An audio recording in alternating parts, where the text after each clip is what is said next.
Hello दोस्तों, स्वागत है आपका एक बार फिर से कमल एकेडमी कोच में। आइए आज फिर से कुछ नया सीखते हैं। Good morning, student. Today we are going to study 13th lesson of English literature. It is a poem written by R.L. Stevenson. The name of this poem is The Land of Counterpane. Poem एक छोटे से बच्चे के बारे में है। वो bed पर है क्योंकि वह बीमार है। और आपको तो पता ही है, जब कभी भी कोई बेड पर अकेला रहता है तो वो कितना बोर हो जाता है। तो वो बच्चा भी बोर हो रहा है। तो अपनी बोरिंग को हटाने के लिए उसने कुछ अपने ही टॉयज़ के साथ में खेलना शुरू किया है। इमेजिनेशन से, कुछ अपनी कल्पनाओं के द्वारा अपने ही टॉयज़ से वो खेल रहा है। यह पोएम उस समय की है जब डिजिटल एंटरटेनमेंट के कोई साधन नहीं थे। उस समय बच्चे अपने आप को इमेजिनेशन से ही इंटरटेन करते थे। Let's start the poem.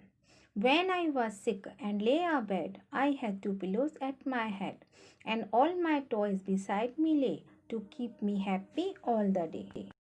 इस स्टैंजा में पोएट उस टाइम को याद करता है जब वह बीमार था और उसे कंपनी देने के लिए केवल उसके अपने खिलौनों के साथ बिस्तर पर रहना पड़ता था। वह अपनी बोरिंग पर कंट्रोल करने के लिए अपनी इमेजिनेशंस का यूज़ करता है और पूरे दिन अपने खिलौनों के साथ खुशी से खेलता है। And sometimes, for an hour or so, I watch my laden soldiers go, with different uniforms and drills, among the bedclothes through the hills. In this stanza, he watches his toy soldiers for about an hour. He imagines them in different uniforms, marching up and down among the sheets and pillows. In his imagination, his pillows become hills and his seats were transformed into plains of flat land. इस stanza में वह अपने जो toy soldiers हैं उनको लगभग 1 घंटे तक देखता है। वह उन्हें अलग अलग यूनिफॉर्म्स में कल्पना करता है।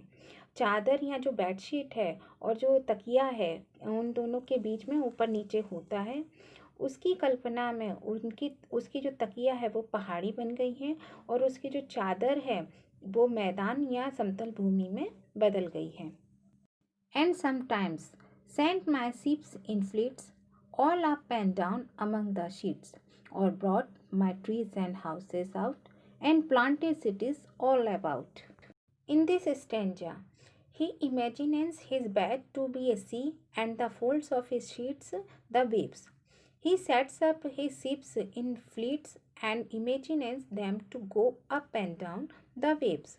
Then he imagines set up trees and houses to form cities.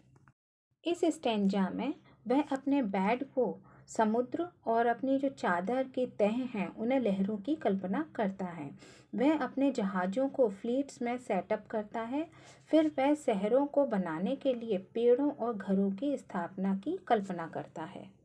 I was the giant great and still that sits upon the pillow hill and sees before him dale and plain, the pleasant land of counterpane. In this stanza, the poet calls himself a giant because, in comparison to him, his toys are very small. It is probably evening and he was been playing with his toys the whole day. By now, he must be tired and he sits on his pillows, which he imagines to be a hill, and looks at the beautiful scene before him, the hills, the valleys, and the plains which he has created using his toys. It means poet स्वयं को विशालकाय gent कहता है क्योंकि उसकी तुलना में उसके खिलौने बहुत छोटे हैं। शायद शाम हो गई है और वह पूरे दिन अपने खिलौनों से खेलता रहा है।